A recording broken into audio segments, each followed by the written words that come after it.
এবার আসেন আল্লাহ রাব্বুল আলামিন তো আর আমরা কাটবো আল্লাহর কসম, আল্লাহ কাটবে কার কসম? আল্লাহ কাটে মানুষের সাথে সম্পৃক্ত বড় গুরুত্বপূর্ণ দামি দামি জিনিসের কসম আল্লাহ কাটেন। সময় মানুষের জীবনে অনেক গুরুত্বপূর্ণ, ঠিক না ঠিক? একটা মিনিটের দাম কত? মালাকুল মাউত আজরাইল যেদিন চলে আসবে, একটা সেকেন্ড সময় চাইলে আর দেওয়া হবে না। আল্লাহ রাব্বুল আলামিন বললেন, ইদা জাআ আজালুহুম লা ইস্তাখিরুনা সাআতাও ওয়া লা ইস্তাকদিমুন। মরণের সময় যখন হয়ে যাবে, আর একটা সেকেন্ড দেরি করা হবে না, মালাকুল মউত আজরাইল তোমার কাছে চলে যাবে। এই জন্য নবীজি হাদিস শরীফের ভিতরে বলেন, ইগতানিম খামসান ক্বাবলা খামসিন, শাবাবাকা ক্বাবলা হারামিক, ওয়া সিহহাতাকা ক্বাবলা সাকামিক, ওয়া গিনাকা ক্বাবলা ফাকারিক, ওয়া ফারাগাকা ক্বাবলা শুগলিক, ওয়া হায়াতাকা ক্বাবলা মাউতিক। পাঁচটা সময় আসার আগে পাঁচটা সময়কে তোমরা গনিমত মনে করো। কয়টা সময়? পাঁচটা সময়। এক নম্বরে নবী কাদেরকে ডাক দিলেন? ও যুবকেরা, তোমরা ভালো করে লক্ষ্য করো আমার প্রাণের ভাইয়েরা। নবীজি বললেন, শাবাবাকা ক্বাবলা হারামিক, যুবক বয়সকে তোমরা ফেলে দিও না, হেলায় দোলায় কাটায় দিও না। নবী বললেন, শাবাবাকা ক্বাবলা হারামিক, যুবক থাকা অবস্থায় বৃদ্ধ হওয়ার আগে সময়কে মূল্য দাও। কারণ যুবক থাকা অবস্থায় দৌড়াদৌড়ি করতে পারো, রক্ত গরম আছে, যা খুশি তাই করতে পারো, কিন্তু বৃদ্ধ হয়ে গেলে কিন্তু ইবাদত করা সম্ভব হবে না। বৃদ্ধ হয়ে গেলে মানুষ অসুস্থ হয়ে যায়, তারা নিয়ে টানাটানি শুরু হয়ে যায়। শুধু তাই না, যুবকদের কথা যদি চিন্তা করেন, এখন তো মুরব্বী বাবাজিদের চাইতে বেশি যুবকরা মারা যাচ্ছে, ঠিক না ঠিক? মোটর সাইকেল অ্যাক্সিডেন্টে কত যুবক মারা যাচ্ছে, কত যুবক হত্যার কারণে মারা যাচ্ছে, কত যুবক ক্যান্সার হয়ে মারা যাচ্ছে, হঠাৎ ডেঙ্গু জ্বর হয়ে কত যুবক মারা গেল। এই তো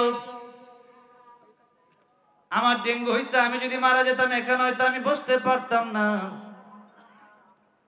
মৃত্যু যদি চলে আসে তখন আর ইবাদত করা সম্ভব হবে না। নবী বললেন, যুবকেরা, এই যুবক বয়সে যদি ইবাদত করতে পারো, আল্লাহ রাব্বুল আলামিন কিয়ামতের ময়দানে আরশে আজিমের নিচে তোমাদেরকে ছায়া দিয়ে দিবেন। মাথার অর্ধ হাত নয়, আরো কম। নবী বলেছেন, সুরমার যে দানি আছে, ওই যে কাটা দিয়ে সুরমা দেয়, ওটা কতটুকু? এতটুকু, এতটুকু উপরে থাকবে সূর্য। এই পৃথিবীর চেয়ে 13 কোটি গুণ বড় সেই সূর্য, লক্ষ লক্ষ মাইল দূরে যে সূর্য, সেই সূর্য যেদিন থাকবে মাথার মাত্র 1 আঙ্গুল উপরে, আর নিচে থাকবে তামার জমিন, মাটি থাকবে না, পানি থাকবে না, সেদিন কি অবস্থা হবে? সেদিন যুবক বয়সে যারা ইবাদত করবে, এদেরকে আল্লাহ আরশে আজিমের নিচে ছায়া দিয়ে দিবেন। এই জন্য যুবক বয়স হেলায় খেলায় কাটানো যাবে না। মুরব্বী হয়ে গেলে পরে তো আর গুনাহ করতে মনেই চায় না, আর এই বয়সে গুনাহ করতে মনে চায়, আল্লাহ দেখতে চাই এরপরেও কারা গুনাহ ছেড়ে দেয়, কারা আল্লাহর ইবাদত করে।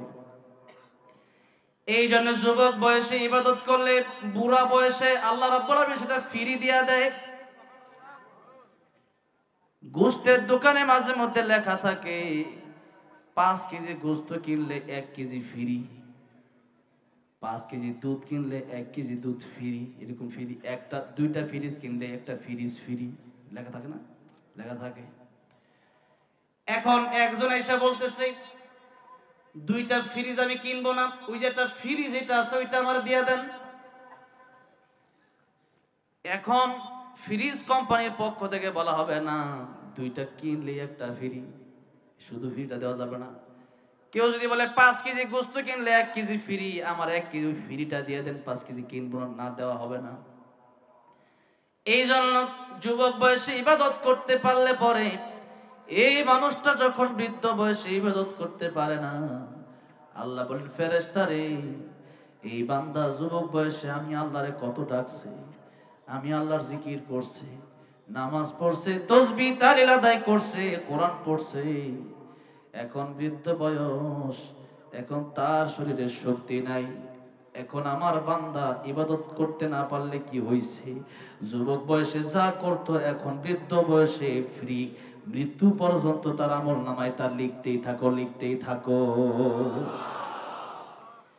এই জন্য শক্তি আছে, ইবাদত করেন। নবীজি বললেন 2 নম্বর বলছে হাজাকা ক্বাবলা সাকামিক, সুস্থ আছো, অসুস্থ হয়ে যাওয়ার আগে আল্লাহর গোলামি করো, অসুস্থ হয়ে গেলে পরে পারবা না। যেই কথা আমি বলতে পারি সুস্থ থাকা অবস্থায়, এখন তো বলতে পারতাছি না, চোখ খুলতে পারতাছি না, ঘুমায় ঘুমায় ওয়াজ করতেছি, বোঝেন? ঘুমাইতেছি, কোন সময় ডাইরেক্ট ঘুমায় পড়ি। এখন খাইতে পারি না। এখন আমরা মনে করি একজনের কোটি কোটি টাকা আছে আর আমার নাই। একজনে 50 লাখ টাকা মাসে কামায়, আমি কামাই 10,000। না না, আপনারা যে আল্লাহ সুস্থতা দিচ্ছে ওইটাই বড় নিয়ামত, এটা অসুস্থ হইলে বোঝা যায়। এখন তো খাইতে পারি না, এখন এখন মনে হয় আরে এতদিন যে খাইতে পারছে ওইটাই তো বড় নিয়ামত। এই জন্য নবীজি বলেন সুস্থতা এটা অনেক বড় নিয়ামত, এটাকে তোমরা কদর কইরো।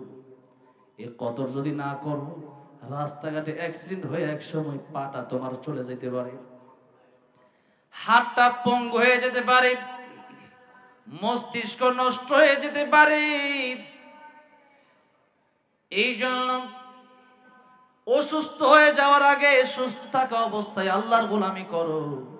করোনা ভাইরাস এসেছিল, করোনা ভাইরাস, মানুষ মসজিদে যেতে চায় না, কিন্তু করোনা ভাইরাসের সময় মানুষ মসজিদ যেতে চাইলেও বাধা দেওয়া হলো যে 5 জনের বেশি মসজিদে নামাজ পড়া যাবে না। ওই সময় মসজিদে যেতে চায় কিন্তু যেতে পারে না। এই জন্য সময় থাকাকালীন গুরুত্ব দেওয়ার জন্য নবীজি বললেন সুস্থ আছো, মসজিদে যাও, ফজরের সময় ঘুমায়ও না। কবরে যাওয়ার পর ঘুম শুরু হবে, সেই ঘুমের কোনো শেষ হবে না। সর্বনিম্ন 40,000 বছর মানুষ ঘুমাবে কবরে, যারা ইমানদার। কয় হাজার বছর? 40,000 বছর। আর যারা বেশি ঘুমাবে তারা কত বছর ঘুমাবে? যদি 40,000 বছর ঘুমায় তাও তো কত বেশি, বাঁচেনি 40-50 বছর মাত্র, আর কবরে যাওয়ার পরে 40,000 বছর ঘুমাবে। চিন্তা করে দেখেন। এবার সেই কবরে যাওয়ার পরে 40,000 বছর যদি ঘুমাতে হয়, ইসরাফিল আলাইহিস সালাম যেদিন সিংহায় ফুৎকার দিবে, ইমানদার চোখ ডলতে ডলতে উঠবে আর বলবে কে রে আমার ঘুমটা ভাঙায় দিল। সুবহানাল্লাহ। কি মজার ঘুম, কি আনন্দের ঘুম। এখন তো ঘুমান, কেউ এসে ডাক দিলে ঘুম ভেঙে যায়,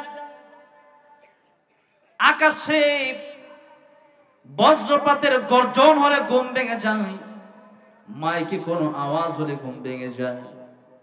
এখন তো ঘুমান, পেটে চাপ দিলে ঘুম ভেঙে যায়। এখন তো ঘুমান, পেরেশানির কারণে ঘুম ভেঙে যায়। এখন তো ঘুমান, চাকরি করতে যেতে হবে, ঘুম ভেঙে যায়। কিন্তু কবরে যাওয়ার পরে ঘুম আর ঘুম। ওই যে উঠবেন কিয়ামতের কঠিন ময়দানে, এত লম্বা ঘুমের সুযোগ তারাই পাবে যারা দুনিয়াতে ঘুমাইছে কম, আমার আল্লাহর সময় দিছে বেশি। তাহলে কি মনে করেন 40 বছর ঘুমের দরকার না 40,000 বছর ঘুমের দরকার? ওই 40,000 বছর ঘুমায়, ওইটা আমাদের দরকার। তাহলে কি মনে করেন 40 বছর আরামায়েশের দরকার, নাকি যেই জীবনে আরামায়েশ শুরু হবে তার শেষটাই ওই জান্নাতের আরামায়েশ দরকার?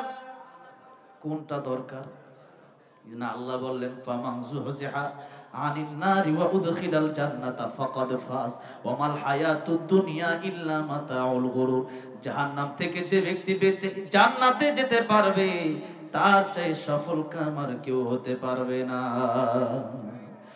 আমার ভাইরা, আমার মুরব্বি বাবাজিরা, এই জন্য কবর চিন্তা করেন, হাসরের চিন্তা করেন। নবী জীবন আর দুনিয়া মাজরাতুল আখিরা, এই দুনিয়া তোমাদের পরকালের কর্মক্ষেত্র।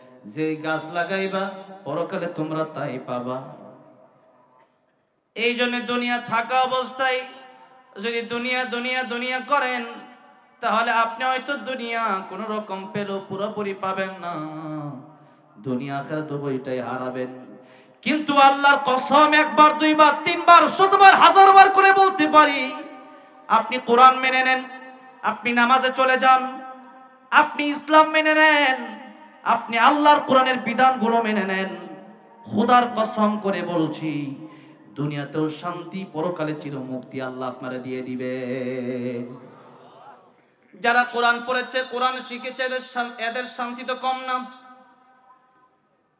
আমাদের এই দেশে কত এমপি মন্ত্রী 16 বছর ছিল, এখন পালানোর জায়গা পায় না।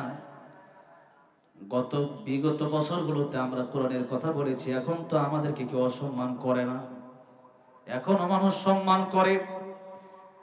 শুধু তাই না, দুনিয়ার মানুষগুলো সাধারণ এমপি মন্ত্রী যখন বুড়া হয়ে যায়, অনেক এমপি মন্ত্রীরা বিছনায় পড়ে যায়, তাদেরকে খেদমত করার জন্য একটা দুইটা লোক পর্যন্ত পাওয়া যায় না।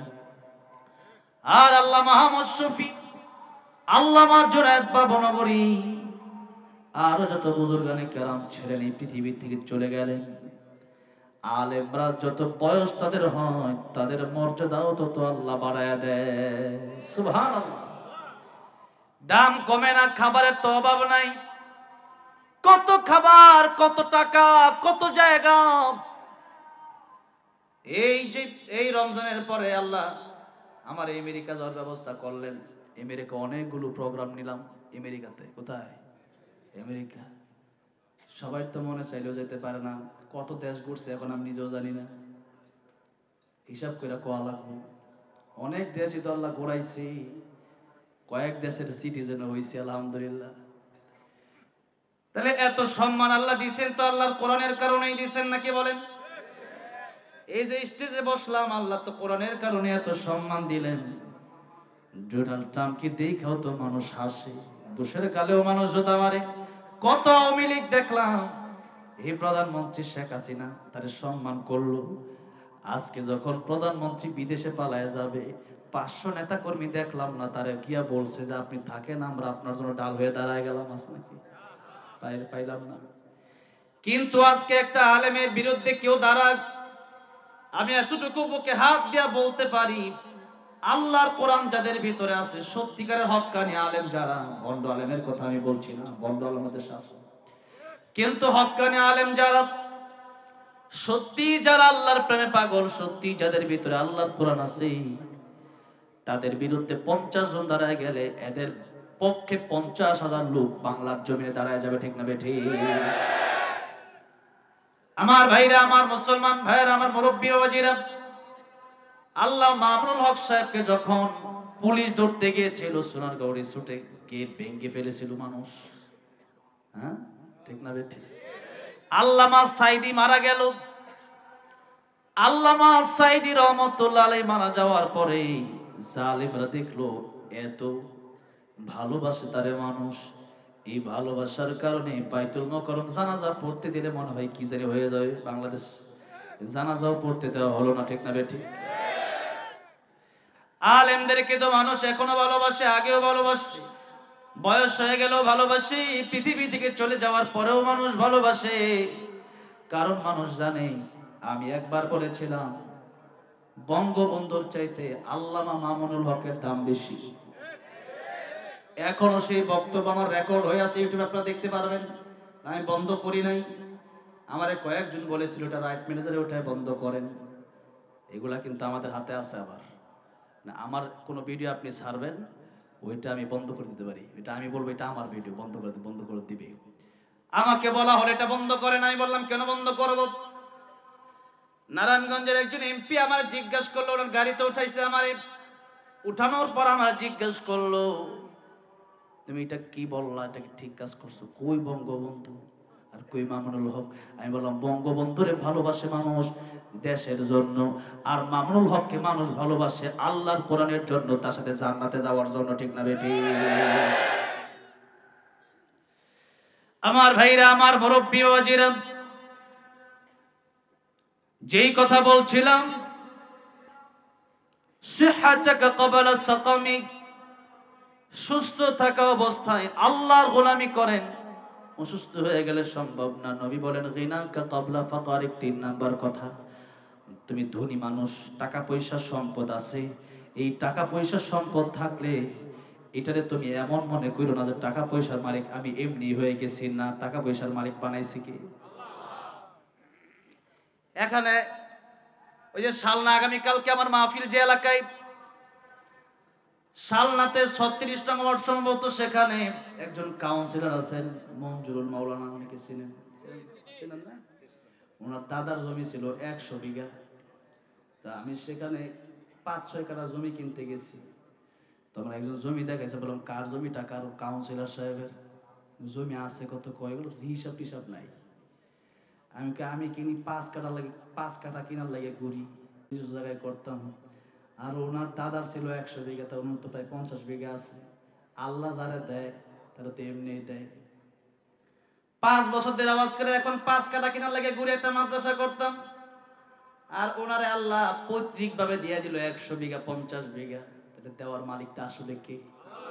আল্লাহ। সুতরাং এই টাকা পয়সা হলে পরে টাকা পয়সাটা আপনি হারাম কাজে ব্যয় করতে পারবেন না। নবী বললেন টাকা পয়সা যেহেতু আছে, আল্লাহর রাস্তায় টাকা পয়সা গুলো খরচ করবা। সকাল বেলার ধনী তুমি, ফকির সন্ধ্যা বেলা। এই তো 3-4 দিন আগে এক মহিলা আমার বাসায় আসছিল, বলল ভাই মুরব্বী, বলল 1.5 কোটি টাকা আমার জীবনের সম্বল একজন মেরে দিছে যে কোনো সিস্টেমে। তাহলে সারা জীবনের সম্বল যে কোনো সিস্টেমে শেষ হয়ে যেতে পারে। এক জায়গায় সারা জীবনের সম্বল জমি কিনলেন 2 কোটি টাকার, পরে গিয়ে দেখলেন জমিটা বিক্রি করছে 10 জনের কাছে। এরকম হয় কি হয় না? আমার ভাইরা, আমার মুরব্বী বাবাজিরা, সারা জীবনের সম্বল শেষ হতে সময় লাগবে না। এত জমি গাড়ি বাড়ি, একবার অসুস্থ হবেন সব জমি বিক্রি করে দিবেন, হাসপাতালের বিল দিতে দিতে দিতে দিতে আপনার জমি জমা সম্পদ টাকা পয়সা সব শেষ হবে, আপনি সুস্থ হবেন না। এই জন্য নবী বলেন গিনাকা ক্বাবলা ফাকারিক, ফকির হয়ে যাওয়ার আগে তুমি তোমার এই ধনাঢ্যতাকে মূল্যায়ন করো। টাকা পয়সা মাদ্রাসা মসজিদে কিছু দিও, গরিব মানুষকে কিছু দিও। এই টাকা পয়সা দিয়া আল্লাহর রাস্তায় তুমি কিছু খরচ কইরো। এই টাকা পয়সা থাকার কারণে অহংকার করবা না, গর্ব করবা না। অহংকার যদি করো যে আল্লাহর টাকা পয়সা দিলেন, ওই আল্লাহর টাকা পয়সা চিনিয়ে দিতে সময় লাগবে না। 4 নম্বর কথা নবী বললেন ফরাওয়াকা ক্বাবলা শুগলিক, অবসর থাকা অবস্থায় তুমি যখন অবসর আছো, ব্যস্ত হয়ে যাওয়ার আগে আল্লাহর গোলামি করো, আল্লাহর ইবাদত করো। ব্যস্ত হয়ে গেলে পরে আর পারবা না। আমার একজন উস্তাদ বলতেন, যখন তোমার 2 পাও যেথায় খুশি সেথায় যাও, যখন তোমার 4 পাও ভাত কাপড় দিয়ে যাও, যখন তোমার 6 পাও আব্বু তুমি কোথায় যাও। মানে যখন তোমার 2 পাও মানে সিঙ্গেল, বিয়ে করে না এখন।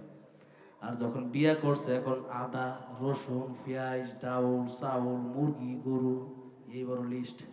ঠিক না ঠিক? ময়মনসিংহ গেছে এক জায়গায় ওয়াজ করার জন্য, মুরব্বী বক্তা আমার আগে ওয়াজ করছে। আমার সাথে দেখা করে দেখি তাড়াতাড়ি দৌড় দিতেছে। আমি কি দৌড় দেন কি লিখে হুজুর?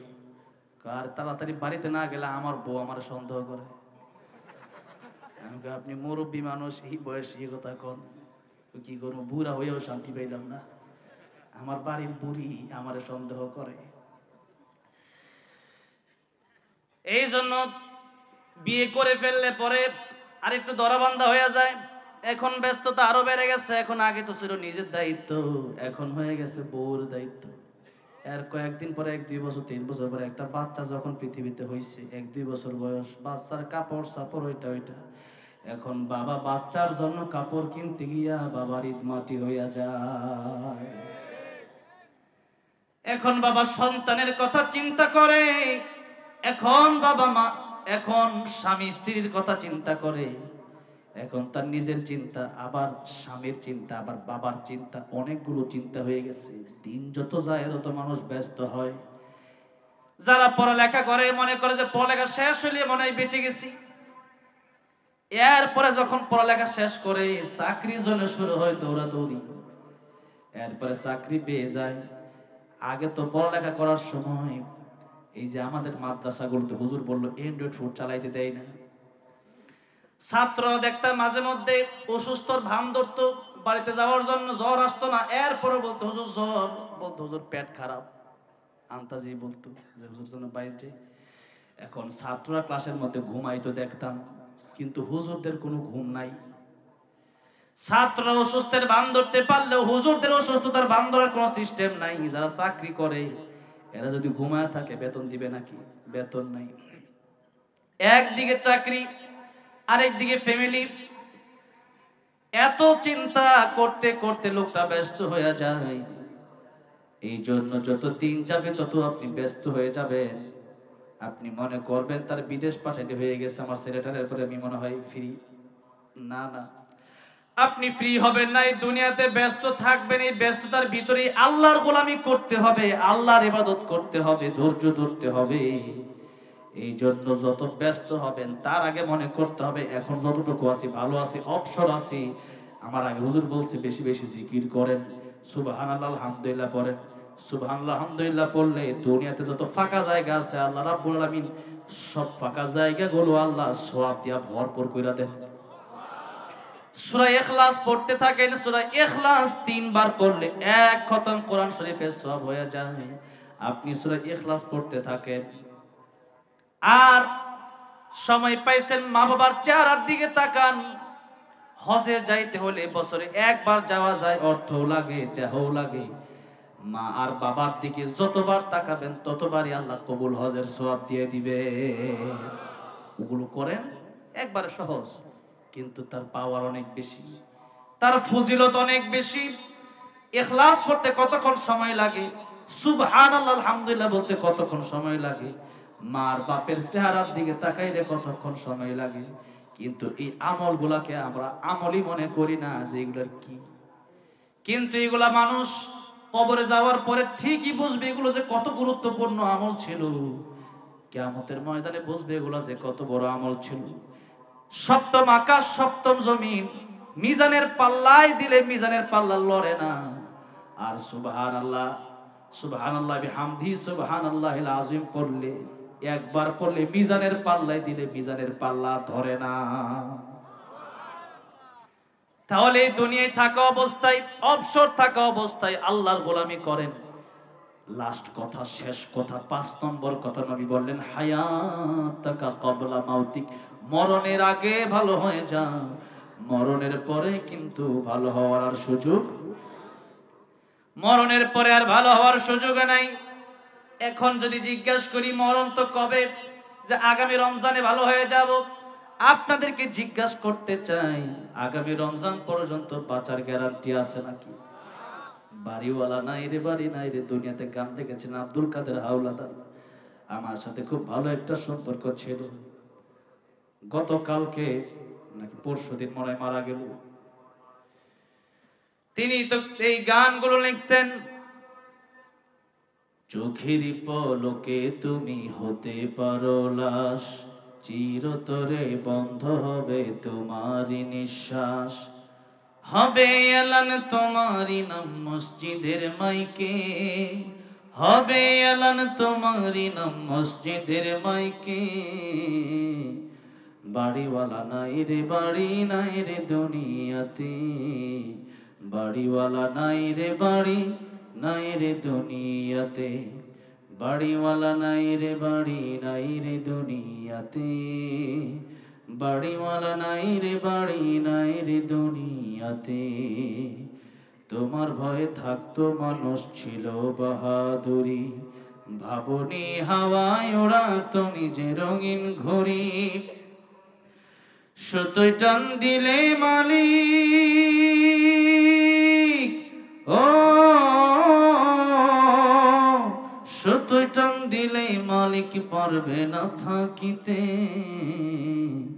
বাড়িওয়ালা নাই রে, বাড়ি নাই রে দুনিয়াতে, বাড়িওয়ালা নাই রে, বাড়ি নাই রে দুনিয়াতে।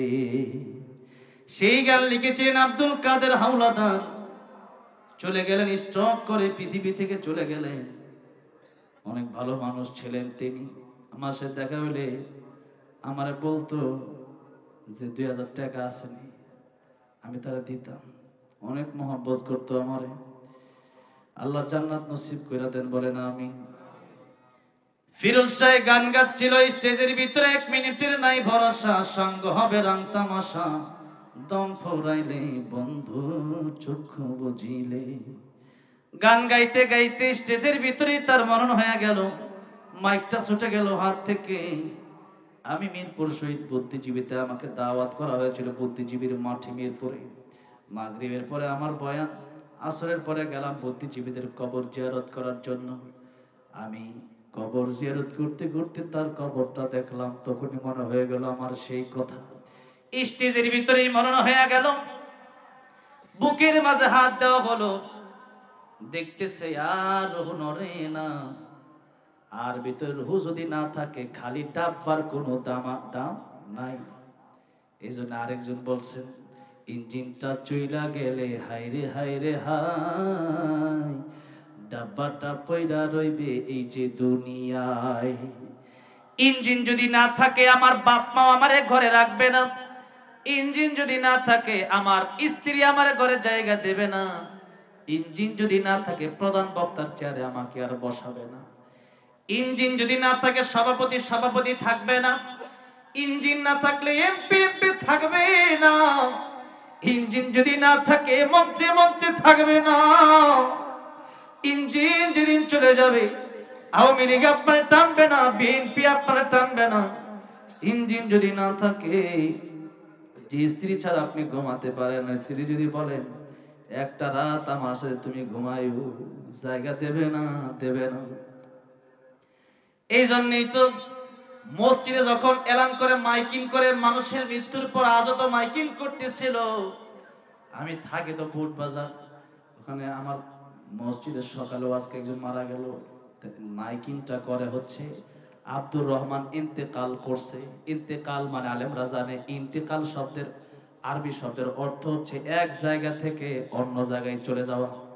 এটা হচ্ছে ইন্তেকাল শব্দের অর্থ।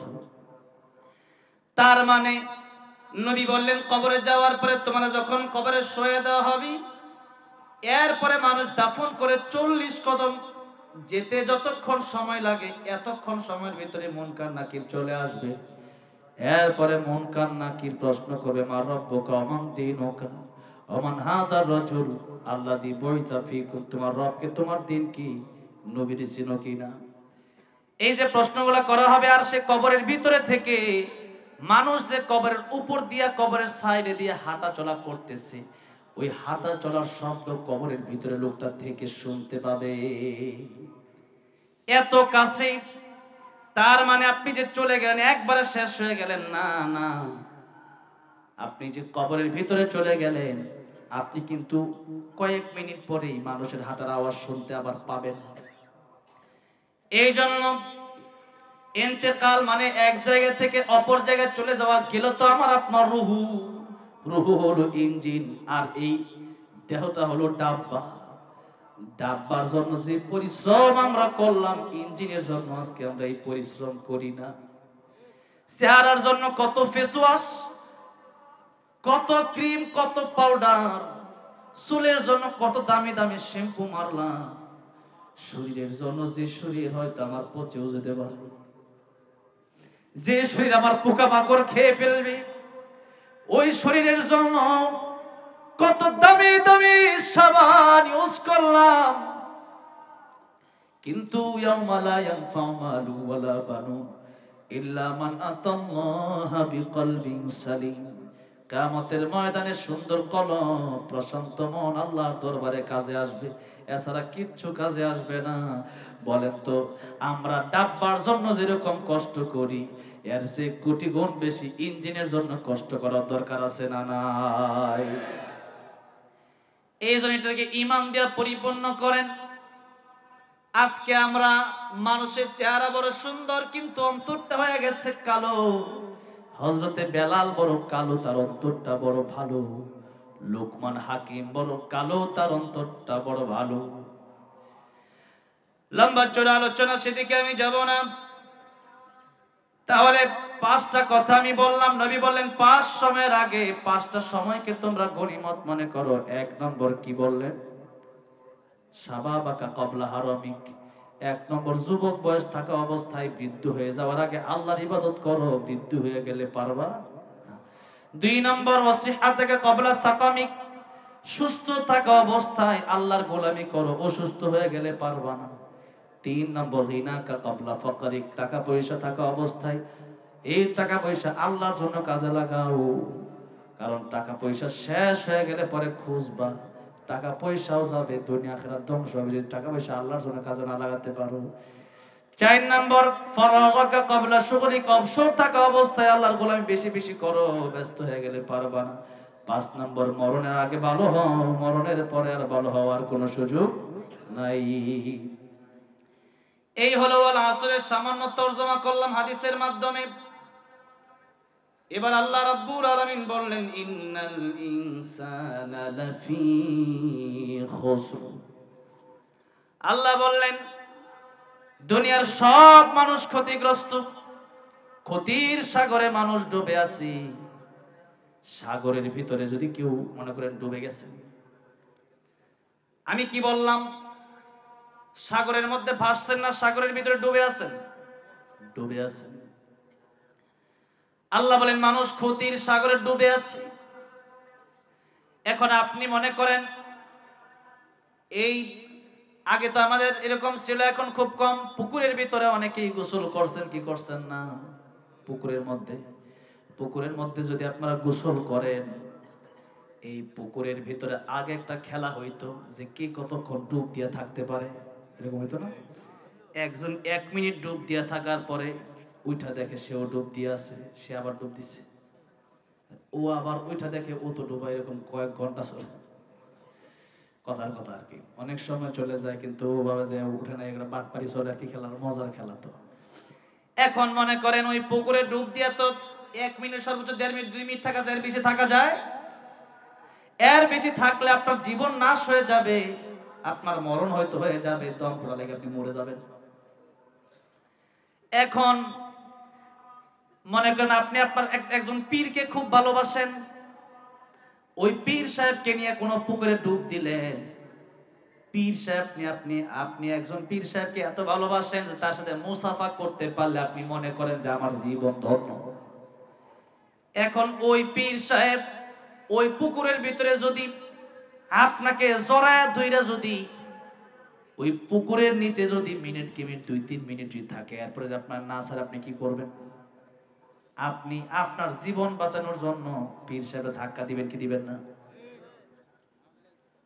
এরপরেও ছুটে না, এরপরে ঘুষি দেবেন, এরপরে পীর সাহেব আপনার ছাড়ে না, তোমারে বড় ভালোবাসি দিছে একবার, এই যে অসুস্থ হয়েছি আমার গজল না মরলে আওয়া লাগবো, মানে না মরলো যে লাস্ট টাইম না হাজির করতে হবে।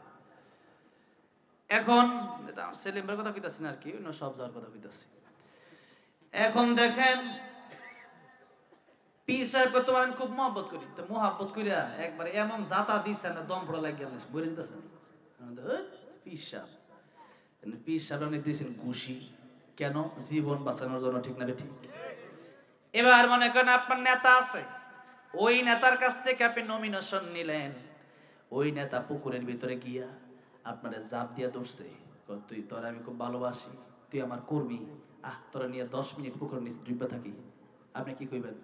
তোর নেতা আগে জীবন বাঁচায়, ঠিক না ঠিক? আল্লাহ বলেন পৃথিবীর মানুষ ক্ষতির সাগরে ডুবে আছে, এই ক্ষতির সাগরে ডুবে আছে। এখন মানুষগুলো যদি এই সাগর থেকে সাগরের কিনারায় আসতে চায়, এই ডুবা থেকে যদি মানুষ উঠতে চায়, যদি কোনো পীর বাধা হয়ে দাঁড়ায়, সেই পীরকে আমরা মানতে পারবো না। সেই পীরকে ঘুষি দিতে লোক ঘুষি দেব, লাথি দিলে তো লাথি দেব। কোন পীর যদি আল্লাহর কোরআনের বিরুদ্ধে যায়, খালি গরু দেও ছাগল দেও, নামাজের দরকার নাই, এরকম বন্ড পীর আছে না নাই? এরকম বন্ড পীর যদি হয়, আমি সাগরে ডুবে আছি, সাগরে এই ডুবন্ত অবস্থা থেকে আমি ফিরে ওই কিনারে উঠতে চাই, আমার এই জায়গায় যদি বাধা হয়ে দাঁড়ায় আমার নেতারা আমি মানবো না, নেতারা আমি ধাক্কা দিয়ে ফেলে দেব, কারণ আমার এই ডুবন্ত অবস্থা থেকে আমার সাগরের কিনারায় আমার যেতেই হবে, যেইভাবেই হোক। এবার আমি জিজ্ঞাসা করতে চাই, জীবনের দাম বেশি না ইমানের দাম বেশি? ইমানের দাম কেমন বেশি? জীবন চলে গেলে হয়তো আবার জীবন পাবো, কিন্তু ইমান চলে গেলে আর ইমান কখনো পাওয়া যাবে না। এই জন্য জীবন চলে গেলে পরকালে তো আবার জীবন আসবে। ইমান যদি হয়ে যায় অনন্তকালের জন্য আল্লাহর তৈরি জান্নাত আমরা পেয়ে যাব। আর যদি জীবনটা আমাদের বেঈমান অবস্থায় চলে যায়, যদি জীবন থাকে বেঈমান, ডোনাল্ড ট্রাম্পের যেমন কোনো দাম নাই, কুত্তার দাম আছে, ডোনাল্ড ট্রাম্পের দাম নাই। ঠিক তেমনি ভাবে আমি আর আপনি যদি ঈমান হারা হইয়া কবরে যাই, তাহলে আমার আপনার দাম নাই। আসহাবে কাফের সাথে একটা কুকুরও জান্নাতে যাবে, আমি না যেতে পারলে আমি কুকুরের চেয়ে হতভাগা। এবার আসেন, আমার জীবন বাঁচানোর জন্য যদি আমার নেতা, আমার পীর বাধা হয়ে দাঁড়ায়, আমি যদি তারে পুকুরের মাঝখানে যদি তারে আমি লাথি ঘুষি দিয়া যদি কিনারায় উঠতে চাই যে তোমার সাথে আমি পানির ভিতরে থাকবো না, আমার জীবনের দাম বেশি, তোমার নেতা তোমার পীর তোমার মতো পীরের দাম নাই। তাহলে এবার বলেন, ঈমান বাঁচানোর জন্য তামাম পৃথিবীর সব বাধা হয়ে এলো, সব পীর আর নেতাকে বাদ দিয়া আমরা আল্লাহর কোরআনের জন্য ঈমানের পক্ষে থাকতে রাজি আছি না নাই? যেখানে ঈমান সেখানে আমি যাব। ঈমান বাঁচানোর জন্য যদি কেউ বাধা হয়ে দাঁড়ায়, সে যেই হোক না কেন, তখন তার তার তার বিরুদ্ধে উল্টা আমি দাঁড়ায় যাব, এটাই নিয়ম। এবার আল্লাহ বললেন, পৃথিবীর সব মানুষ ক্ষতিগ্রস্ত চার শ্রেণীর লোক বাদ দিয়া, এক নম্বর ইল্লাল্লাযীনা আমানু, যারা ঈমানদার। ঈমানদার কাদেরকে বলে একটু এটা শেষ করে দিচ্ছি। ইল্লাল্লাযীনা আমানু আমানতু বিল্লাহি ওয়া মালাইকাতিহি ওয়া কুতুবিহি ওয়া রুসুলিহি ওয়াল ইয়াউমিল আখির ওয়াল কদরি খায়রিহি ওয়া শাররিহি মিনাল্লাহি তাআলা ওয়াল বা'থি বা'দাল মাউত। এই ছয় কথার নাম ঈমান। এটা তরজমা যারা পারেন না, এটা কালকে হুজুরের কাছে জিজ্ঞাসা করলে কইলে এখন সময় লাগবে, উঠাউঠি শুরু হচ্ছে। রাত 12টার পরে গাজীপুর ওয়াজ, যেটা আমি প্রথম দেখলাম আজকে জীবনের প্রথম। গাজীপুর 12টার আগে পরে কোনো ওয়াজ নাই, আগামীতে 12টা শেষ করে দিবে। এই যে ইমানে মুফাসসাল, এটা বাংলা অর্থ করে নেবেন, ঠিক আছে? তরজমা করতে গেলে আর 2 ঘন্টা যাবে। এবার আসেন 2 নম্বর, ওয়ামিলুস সলিহাত, নেক আমল। আল্লাহ যা আদেশ করছে তা মানবেন, আল্লাহ যা নিষেধ করছে তা করা যাবে না। 3 নম্বর, নিজে নামাজ পড়লে হবে না, আপনার স্ত্রীকে নামাজের দাওয়াত দিতে হবে, আপনার সন্তানকে মসজিদে পাঠাতে হবে। এলাকার আরো 5 জন নামাজ পড়ে না, এদেরকেও বলতে হবে চলো নামাজে যাই, এই দাওয়াত তাদেরকে দিতে হবে। 4 নম্বরে ওয়াতাওয়াসাউ বিস সবর, এই ঈমানের কথা বলার জন্য, ঈমানের পক্ষে থাকার জন্য জেল হতে পারে, জুলুম হতে পারে, হামলা মামলা যা কিছুই হোক না কেন, ঈমানকে রক্ষা করার জন্য জীবন দেব, তবু ঈমান বিক্রি করা যাবে না। আল্লাহ বলেন বাশশিরিস সাবিরিন, এদেরকে আমি আল্লাহ রাব্বুল আলামিন এই দুনিয়ার চাইতে 10 গুণ বড় একটা জান্নাত আমি আল্লাহ তাদেরকে উপহার দেব। আল্লাহ রাব্বুল আলামিন ঈমান, আমল, দাওয়াত, সবর নিয়ে কবরে যাওয়ার তৌফিক দান করেন আমাদেরকে, বলেন আমিন। আল্লাহ তাআলা আমাদেরকে সময়ের মূল্য দেওয়ার তৌফিক দান করেন, বলেন আমিন। ওয়া আখিরু দাওয়ানা আলহামদুলিল্লাহি রাব্বিল আলামিন। ভাই এখন আর গজল গাইতে পারতেছি না ভাই।